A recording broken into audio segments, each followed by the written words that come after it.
Area Luma and Asphalumbra.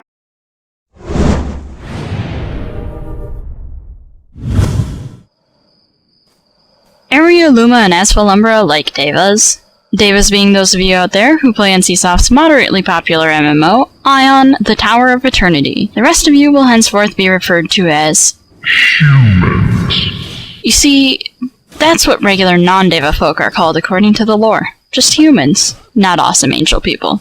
Today I'll be walking you through the wonderful and expansive world of Ion, patch version 1.9. This is just weeks in advance of the launch of the brand new 2.0 expansion, Ion Assault on Baloria. There's quite a bit to see, and soon you'll realize that Ion is nothing like other MMOs you've placed your hands or claws on. Points for witty use of Ion character traits. Ion is nothing like other MMOs.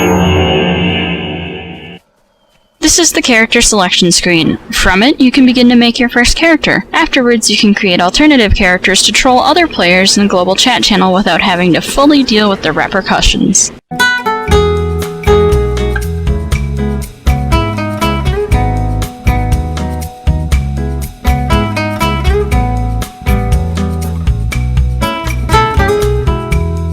Note that you can only make characters of one race on the same server. Therefore, if you make an Asmodean, you'll have the opportunity to make 7 more Asmodeans on the server you made your first character on. If you make an Ilios, you'll unfortunately be stuck with making only Ilios from that point on, at which point your best bet is to delete them all and reroll Asmo. If you want to make characters from both factions, you have 2 options. 1, you can create more characters on another server, or 2, you can go out and buy a second copy of Ion and roll opposite factions on the same server under 2 different, separately paid for accounts. Only the fiscally irresponsible would do such a thing. The character customization is so expansive that you can almost accurately recreate yourself, a celebrity, a cartoon character, another video game character, or a horrible pulsing blob of distortion and heresy. Once you've created a character, you can select them and jump into game. The lore in Ion is based upon an original never-before-explored dichotomy between dark and light, angels and demons, good and evil, black and white, ninny and super awesome cool bad guy. You'll notice almost immediately that both sides are completely evenly matched in terms of difficulty. This here is the first gathering quest that you're given around level 3. As you can see on the left here, I'm playing on my Ilios bark. He's gathering with about 2 other people around him. The other is Rafe. He's gathering with no one around him, but there are only 3 nodes in that camp, so he has to run across the world.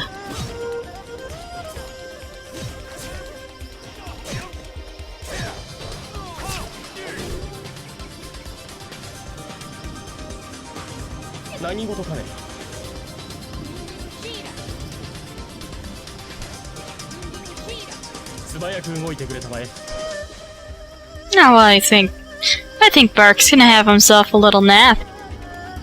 Yep. Plenty of time to spare.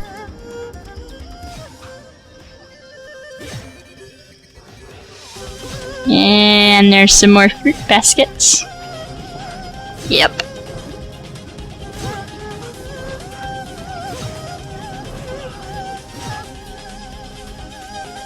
But you know, they really balanced this game very, very well. Wow.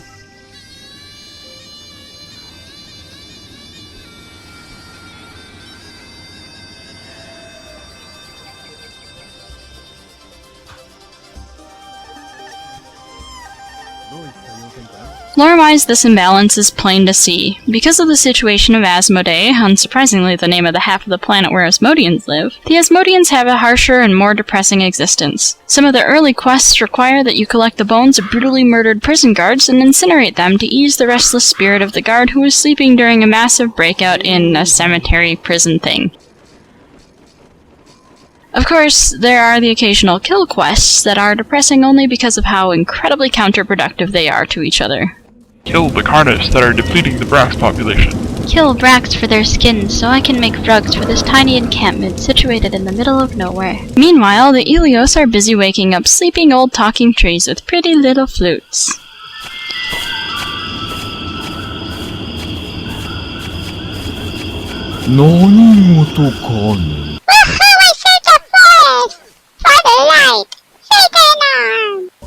Where the prophetic seer of Asmodeans is a partially insane hippie who's been incarcerated, the Ilios talk to a lone hermit, Obi Moses, who's surrounded by all of his fungi pals. Yay for friends! After a line of talk to so-and-so quests, your character ascends to devahood with a ceremony in the capital city of your faction. If you're an Ilios, you're greeted warmly. If you're an Asmodean, This has got to be a joke. not so much.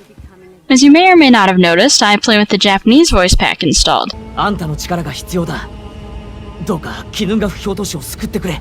This is a legal modification and doesn't affect gameplay in any way, unless you consider not rage quitting due to deplorably horrible casting voices affecting gameplay. Even though the character's cast in a made-up language that's virtually the same between the Korean, Chinese, and Japanese voice actors, the North American voice actors have done everything in their power to sound as white boy as possible when casting. Though, entertainingly, sometimes you might hear them say something during casting that you simply can't unhear. Then again, the Japanese version isn't exactly innocent sounding. You might want to turn off your speakers if you download this pack. Mom and Dad might wonder what you're up to. Well, at the risk of talking your ear off, this little video thing must end. If you're not playing Ion yet, you really should. Just make sure that you're rolling Asmodean on Israfel and we're all good. 2.0 is introducing the exciting feature of pets that are capable of giving you more inventory space, alerting you when a player of the enemy faction's nearby, being fed and shitting out potions or armor dies, or just looking plain cute. There are new areas to explore and new instances galore, as well as a higher level cap of 55. Thank you for watching. I hope you'll look for more of my videos in the future if you like what you've seen, and if you don't, give me some constructive feedback if you feel so inclined. Hell, give me feedback either way. This has been Dimmer Meerkat.